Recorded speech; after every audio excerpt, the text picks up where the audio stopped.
Good morning everyone. Today we will discuss about the BreadTalk Group, voted as the most popular brand by consumers and the winner for Design for Asia and Singapore Prestige Brand Award. It is presently one of the most recognized food chains in Singapore and is highly visible due to its choice of retail locations. Here is the brief background about the company. 面包可以与你对话，面包是有生命的。我们取了一个名字叫 BreadTalk。 BreadTalk, a brand that communicates with customers, a brand that reflects life. BreadTalk speaks of success from all over the globe. BreadTalk Group started out with the maiden BreadTalk outlet in Bugis Junction in 2000 and attracted long queues with signature floss buns. 我记得开店的时候，我太太丽玲跟我们前面的一个总经理都在现场当店长、当收银员、当服务生。那我们第一天做出来才100多块，100-200块，甚至到300块，甚至到1000块，甚至到2000块。到最高的时候，我们这个小店竟然一个月可以做200千新币哦。那我们觉得整个团队很震撼，这么小的店会这么高的评效。所以那时候我们就为 BreadTalk 计划，我们3年内要做上市。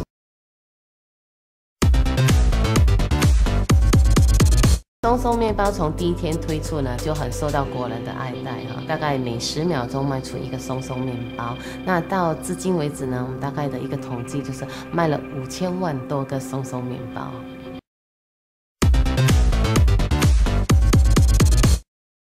A trendsetter in the industry, and with a portfolio of 7 brands under the umbrella, BreadTalk Group has established over 500 branches worldwide. The signature toast box, a favorite among the Singaporeans, brings to you the taste of the famous Nanyang coffee and thick toast. Food Republic, one of the most delightful dining experiences, this is a perfect blend of hawker options and the luxury of restaurant dining, a must visit to get a flavor of the diverse taste. The Icing Room, a creative experience you won't forget. Surprise your loved ones and give them a chance to design their very own fabulous cakes. Ramen Play, an upbeat, authentic Japanese restaurant with a theater kitchen for a lively experience. Din Tai Fung. BreadTalk Group runs this Michelin-starred winning chain that brings to customers an enjoyable dining experience in a modern setting. Carl's Jr. chain in China, a premier American hamburger joint being run by BreadTalk. BreadTalk's vision is to expand all over the globe. In Southeast Asia, BreadTalk is successful and growing in 7 countries. In mainland China, their bakery outlets are found in 46 cities. They are also set to enter and explore challenging markets such as India. Supported by a global staff of 6,000, BreadTalk manages over 500 F&B outlets. BreadTalk has achieved a lot in the last 12 years, from winning numerous awards to becoming a household name in Singapore. In just 2 years of operations, it expanded from 1 outlet to 20 outlets in Singapore. And with its success in the home turf, it didn't shy away from going overseas. Within the 7th year of operations, BreadTalk was celebrating its 100th store opening in Shanghai. Now let's take a look at what the industry analysts have to say.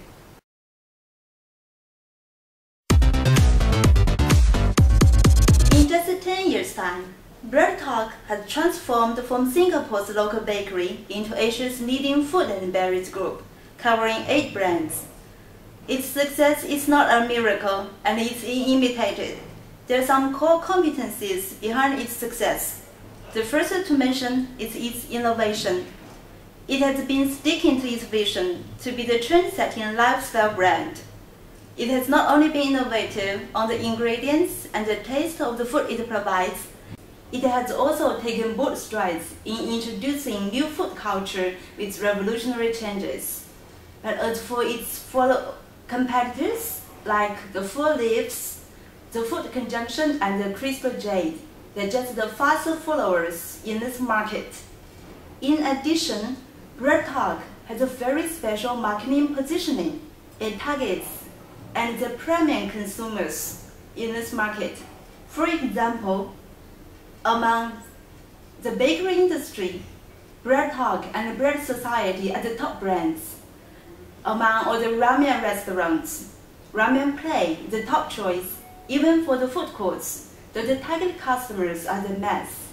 The Food Republic is the premium brand among all the food courts.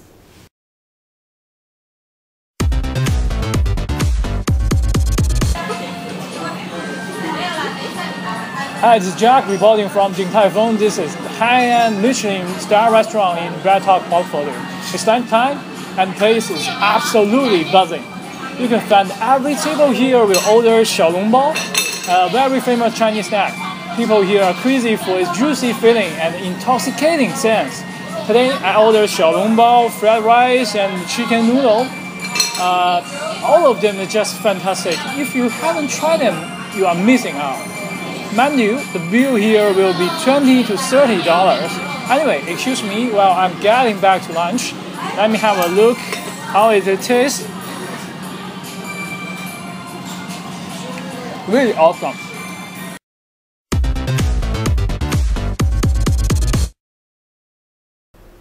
BreadTalk faces challenges that are fairly typical of the food and beverage industry. Their raw material suppliers generally have extremely high bargaining power, basically due to global commodity pricing. In Singapore, rental suppliers also have pretty high bargaining power, especially in the prime areas that BreadTalk targets. With respect to competition, there is a highly fragmented industry, so there's intense competition across all sectors. In Singapore, threat of new entrants is quite low due to the saturated nature of the market. However, competition is high because of lack of differentiation. In emerging countries, especially in India and China, competition from domestic and foreign players is again very high. This is because of low entry barriers and availability of plenty of substitutes based on local tastes.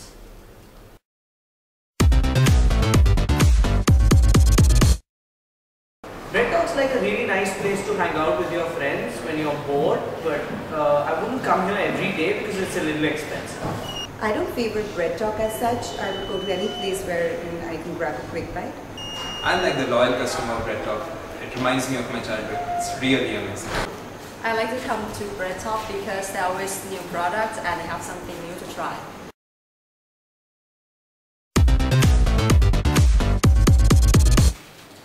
The BreadTalk stock is currently trading at 0.76 Singapore dollars, which takes it to a market cap of 212 million. That's a PE ratio of 18. What's good about the BreadTalk stock? The revenues, net profit and cash flow have been growing year on year for the last 5 years. The ROE comes in at a healthy 15.25%, although that's a slight drop from 3 years ago. Very importantly, BreadTalk has a strong cash position of $87 million, which means it can go into further expansion or acquisitions. What's not so good about their finances? The return on assets is extremely low at 3.6%. Also, BreadTalk has been taking a lot of debt of late, which has taken its current ratio down to less than 1. Finally, the net profit has been getting eroded and is currently at only about 2.75%.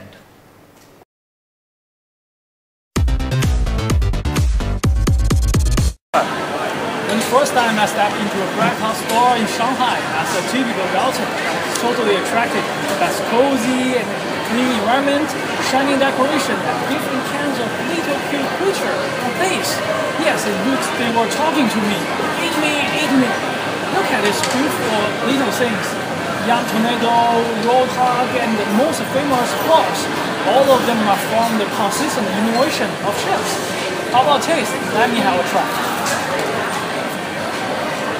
Yes, when you feel the little flaws touching your tongue, you can feel that life turns to beautiful again.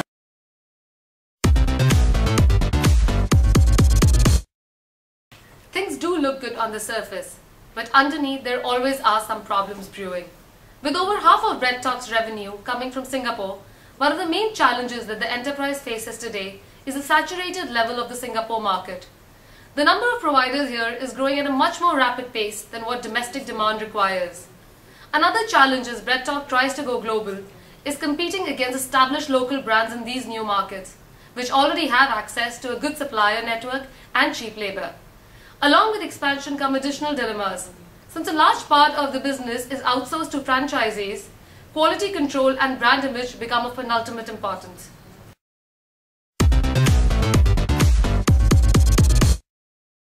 There's two clear challenges that come out of the BreadTalk financials. Firstly, their rental, labor and raw material costs have been going up year on year. Secondly, two brands, Carl's Jr. as well as Ramen Plate, have been making losses for the last 2 years.